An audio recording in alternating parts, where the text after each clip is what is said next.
Di sini kami akan membahas mata kuliah analisis dan peranan sistem informasi dengan dosen pengampu Ibu Dr. Neni Mulyani MKom yang terdiri dari 3 pokok pembahasan. Yang pertama oleh saya sendiri yaitu metode pengembangan sistem.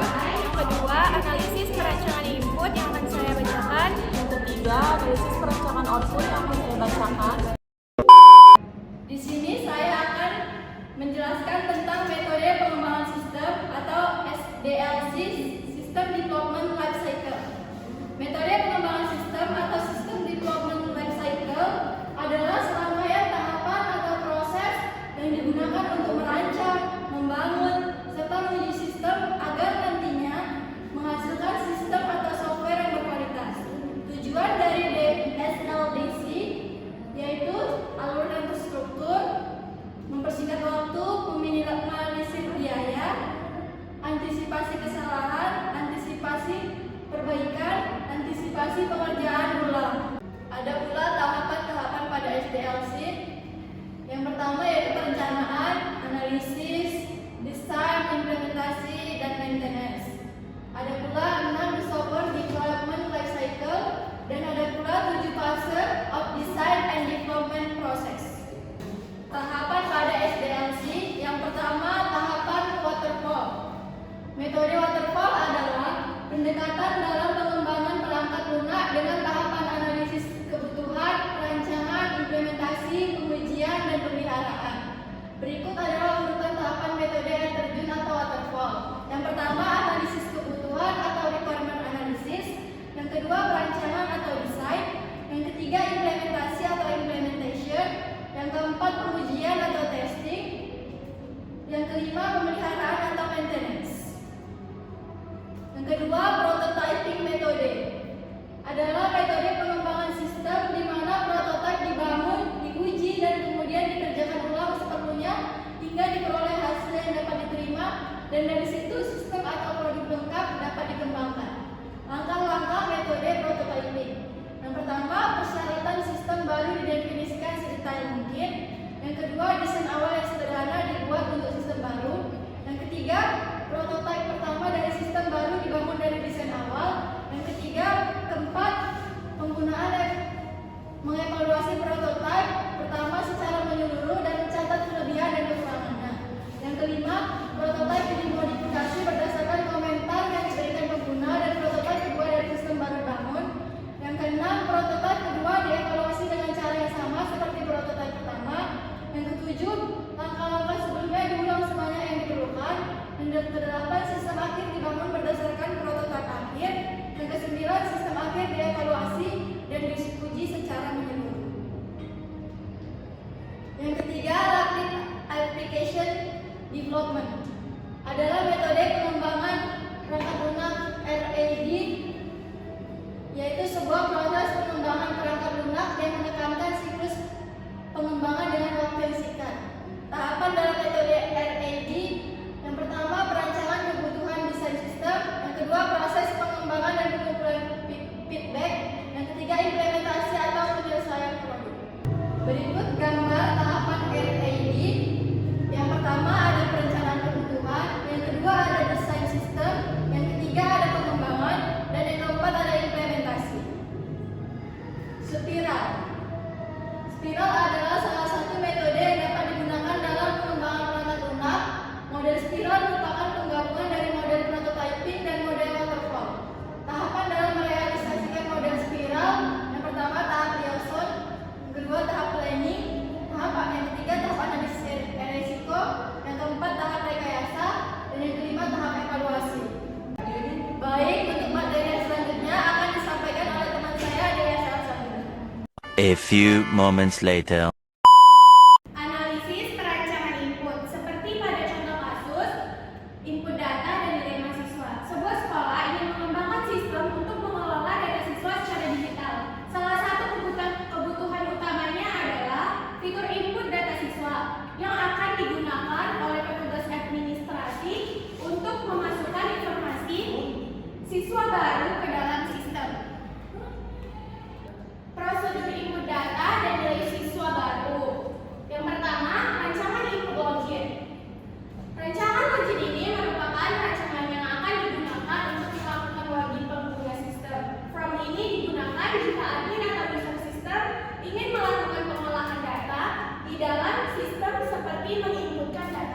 seperti pada contoh gambar bagian di samping. Yang kedua, rancangan input siswa. Rancangan prompt siswa pada sistem ini berfungsi untuk menginputkan data-data siswa baru, mengubah data siswa, menghapus data siswa, ataupun dapat digunakan untuk mencari data siswa. Yang ketiga, rancangan input pelajaran. Input pelajaran ini merupakan rancangan input pelajaran yang akan digunakan oleh tata usaha dalam memanipulasi data pelajaran. Rancangan from data pelajaran sistem ini berfungsi untuk menginputkan data-data pelajaran baru, mengubah data pelajaran, menghapus data pelajaran, ataupun dapat digunakan untuk mencari data pelajaran.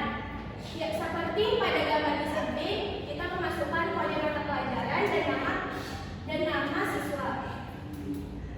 Yang keempat, rancangan input nilai siswa. Rancangan input nilai ini merupakan rancangan input transaksi yang akan digunakan oleh guru dalam memanipulasi data nilai siswa. From ini memiliki fungsi untuk menginputkan data nilai siswa, mulai dari nilai ulangan harian, nilai tugas, nilai UTS, dan nilai UAS. Rancangan input cetak laporan nilai siswa. From yang akan digunakan oleh user program untuk mencetak laporan dari hasil pengolahan data nilai. From ini memiliki tombol proses, yaitu tombol cetak yang berfungsi untuk mencetak laporan yang akan diprint hasil outputnya, seperti pada gambar di samping. Baiklah, selanjutnya akan dilanjutkan oleh teman saya, Della Adinda. Selanjutnya, analisis perancangan output. Contoh kasus perancangan output data siswa. Sebuah sekolah ingin mengembangkan sistem informasi akademik atau SIA untuk menghasilkan laporan data siswa secara struktur. Salah satu fitur utama adalah output data siswa, berupa laporan dalam bentuk tabel yang dapat dicetak atau diekspor ke format digital atau PDF Excel. Prosedur output data dan nilai siswa baru. Satu, rancangan output laporan data siswa. Rancangan output laporan data siswa ini merupakan rancangan output yang akan digunakan untuk menampilkan laporan siswa yang ada di SMA Perintis 1 Bandar Lampung. Rancangan output ini difungsikan untuk melihat data siswa yang terdaftar kiri di sekolah tersebut. Lebih jelasnya, desain output laporan data siswa ini dapat diterangkan seperti gambar di samping. 2. Rancangan output laporan data nilai per kelas. Rancangan output laporan data nilai per kelas ini merupakan rancangan output yang akan digunakan untuk menampilkan laporan nilai-nilai siswa per kelas yang ada di SMA Perintis 1 Bandar Lampung. Rancangan output ini difungsikan untuk memantau data nilai siswa per kelas selama mengikuti kegiatan belajar mengajar. Lebih jelasnya, desain output laporan data nilai per kelas ini dapat diterangkan seperti gambar di samping ini juga.